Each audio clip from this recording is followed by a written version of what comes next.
Hi എല്ലാവർക്കും നമസ്കാരം. ഇപ്പോൾ നാട്ടിൽ നിന്ന് ചെന്നൈക്ക് വരുമ്പോഴത്തേനും അണ്ണാ നഗറിനടുത്താണ് കിൽപോക്ക് എന്നുള്ളൊരു ആ, അറിവുണ്ടായിരുന്നു. പിന്നെ ഇങ്ങോട്ട് വന്നിട്ട് അണ്ണാ നഗറിലൊന്നും വന്നിട്ടേ ഇല്ല. അപ്പോൾ ഇന്നൊരു ശനിയാഴ്ച ഞങ്ങൾ മ്യൂസിക് ക്ലാസ്സൊക്കെ കഴിഞ്ഞിട്ട് ഇപ്പം മ്യൂസിക് ക്ലാസ്സൊക്കെ ഉള്ളതുകൊണ്ട് എവിടെയും പോകുന്നില്ല കേട്ടോ, എവിടെയും പോകുന്നില്ല. അപ്പോൾ ഞങ്ങളിങ്ങനെ മ്യൂസിക് ക്ലാസ്സൊക്കെ കഴിഞ്ഞിട്ട് അണ്ണാ നഗറിലൊരു ഫുഡ്, എന്താ പറയുക, ഒരു സീരീസ് ഓഫ് ഫുഡിൻ്റെ ഒരു ക്ലബ്ബുണ്ട്. അപ്പോൾ അങ്ങോട്ട് വന്നിരിക്കുകയാണ്. അപ്പോൾ സത്യം പറഞ്ഞാൽ ഞങ്ങൾ മണിക്കൂറുകൾ അതിന് ചുറ്റും നടന്ന് കണ്ടിട്ട് ഞാൻ ഡയറ്റിലൊക്കെ ആയതുകൊണ്ട് എനിക്ക് പറ്റിയ സാധനങ്ങളൊന്നുമേ അവിടെ കണ്ടില്ല. പിന്നെ ഞാൻ ചുമ്മാതെ വീഡിയോ എടുത്ത് തേരാവരെ നടന്നു കേട്ടോ. അപ്പം അങ്ങനെ കണ്ട സാധനങ്ങളൊക്കെ ചുമ്മാതെ ഇങ്ങനെ. അപ്പം സാധാരണ ഡയറ്റൊന്നും ഇല്ലാത്ത മനുഷ്യർ വന്നാൽ ഇവിടെ നല്ലൊരു ഒരു ഹബ്ബാണ് കേട്ടോ. അപ്പം ഞാനങ്ങനെ എക്സ്പ്ലോർ ഒന്നും ചെയ്തില്ല, എല്ലാം ഇങ്ങനെ കണ്ട് നടന്നു. എനിക്ക് മാച്ച കോഫി കുടിച്ചാൽ കൊള്ളാമെന്നുണ്ട്, പക്ഷേ എന്താ പറയുക, ഓർഡർ ചെയ്ത ഫുൾ ഒറ്റയ്ക്ക് കുടിക്കേണ്ടി വരും. എൻ്റെ കൂടെയുള്ളവരൊന്നും കോഫി കുടിക്കാൻ തയ്യാറായിരുന്നില്ല, ഷെയർ ചെയ്യാൻ പോലും തയ്യാറായിരുന്നില്ല. പിന്നെ ഈ പിസ്സ ഉണ്ടായിരുന്നു, അതിൻ്റെ ഒരു ചെറിയ ചെറിയ പോർഷൻ ഞാൻ ടേസ്റ്റ് ചെയ്തതേ ഉള്ളൂ കേട്ടോ, ഞാൻ ഡയറ്റ് ഫുഡ് ആയതുകൊണ്ട്. പിന്നെ ഇവിടെ വന്ന് പാൻ കേക്ക് വേണമെന്ന് പറഞ്ഞിട്ട് പാൻ കേക്കും ഹോട്ട് ചോക്ലേറ്റും ഒക്കെ ഓർഡർ ചെയ്തു. അതെല്ലാം ഞാൻ ജസ്റ്റ് ഒന്ന് ടേസ്റ്റ് ചെയ്തു. നല്ല ഹോട്ട് ചോക്ലേറ്റ് ആയിരുന്നു, വളരെ ലിക്വിഡ് കൺസിസ്റ്റൻസിയുള്ള ഹോട്ട് ചോക്ലേറ്റ് ആയിരുന്നു കേട്ടോ. അപ്പോൾ നമുക്ക് വേണ്ടി പാൻ കേക്ക് ഉണ്ടാക്കുകയാണ് കേട്ടോ. ബാറ്റർ കാണുന്ന ഒരു ഇതിലൊഴിച്ചിട്ട് പിന്നെന്താ ചോക്ലേറ്റും ക്രീംസും ഒക്കെ ഇട്ടാണ് അദ്ദേഹം ഉണ്ടാക്കുന്നത്. സത്യം പറഞ്ഞാൽ എനിക്ക് തോന്നുന്നു ഒരു ഹാഫ് ആൻ അവർ എങ്ങാണ്ട് അവിടെ വെയിറ്റ് ചെയ്തിട്ടുണ്ട് പാൻ കേക്ക് കിട്ടാൻ വേണ്ടിയിട്ട്. പിന്നെ അവിടെ ഉണ്ടാക്കുന്നൊക്കെ നോക്കിക്കൊണ്ട് അവിടെ നിന്നു. തിരക്കേടില്ലായിരുന്നു പാൻ കേക്ക്. പക്ഷേ എന്താ പ്രശ്നം എന്നറിയാം, ഇതുപോലത്തെ ചോക്ലേറ്റി സാധനങ്ങളുടെയൊക്കെ പ്രശ്നം എന്ന് വെച്ചാൽ നമ്മൾ കുറച്ച് കഴിച്ച് കഴിയുമ്പോഴത്തേനും ഭയങ്കരമായിട്ട് ഇതാവും, ഒരുമാതിരി മത്ത് പിടിക്കും. ഞാൻ സ്വീറ്റിൻ്റെ ആളാണെങ്കിൽ പോലും അങ്ങനെ മത്ത് പിടിക്കും. ഞാൻ ചുമ്മാതെ കുഞ്ഞിനെ കളിയാക്കാൻ വേണ്ടിയിട്ട് ഇങ്ങനെ വീഡിയോ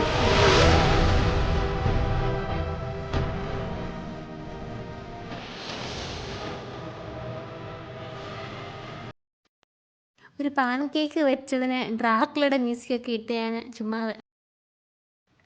അപ്പോൾ അതാണ് പാൻ കേക്കിൻ്റെ വിശേഷം. ഞങ്ങൾ കുറച്ച് എക്സ്പ്രഷൻസ്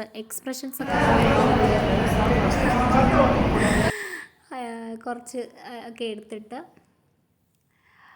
കുറച്ച് കഴിച്ച് കഴിഞ്ഞിട്ട് പിന്നെ വളരെ കഷ്ടപ്പെട്ടു കേട്ടോ ആ പാൻ കേക്ക്. ഇനി അടുത്തായിട്ട് നമുക്കൊരു ഐസ്ക്രീം മേക്കിങ്ങിലോട്ട് പോകാം കേട്ടോ.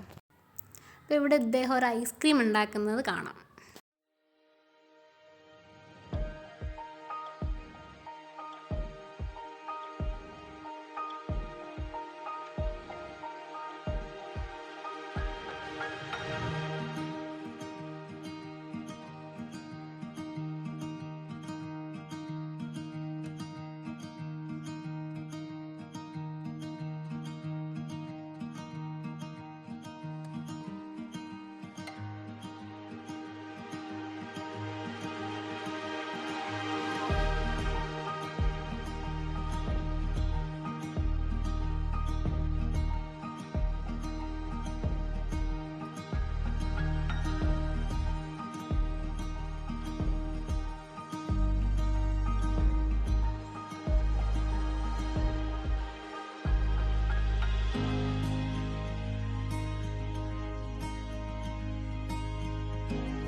സോ ഞാൻ ഡയറ്റ് ആയതുകൊണ്ട് കാക്കട എന്ന് പറഞ്ഞിട്ട് ഉള്ള ഈ ഒരു റെസ്റ്റോറൻറ്റിൽ നിന്ന് ഒരു ഹെൽത്തി പ്രോട്ടീൻ ബ്രോക്കലി സൂപ്പ് കുടിച്ചു കേട്ടോ. അതിനുശേഷം ഞങ്ങൾ ഫ്ലാറ്റിന് താഴെ രാത്രി ഒരു 11-11:30 ആയിട്ടുണ്ട്. വന്നപ്പോൾ ഗൗതമിൻ്റെ കൂട്ടുകാരൊക്കെ കളിക്കുകയായിരുന്നു കേട്ടോ.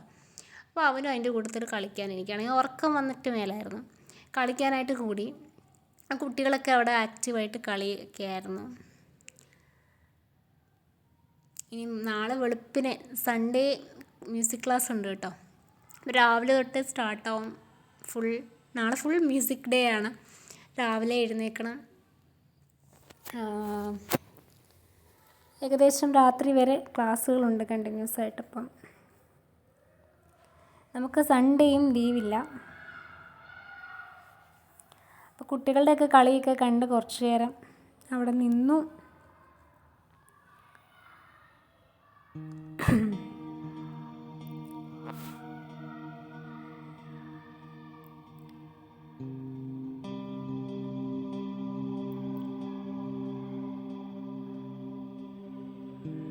കുറച്ച് നേരമൊക്കെ കളി കണ്ട ശേഷം ഞാൻ മേളിലോട്ട് ഉറങ്ങാൻ വന്നു. താഴേക്ക് സെക്യൂരിറ്റിയും ഒക്കെ ഉണ്ട് കേട്ടോ, നമുക്കൊന്നും പേടിക്കണ്ട. കുട്ടികളെ ഫ്രീ ആയിട്ട് കളിക്കാൻ വിടാം എപ്പോഴാന്ന് വെച്ചാൽ.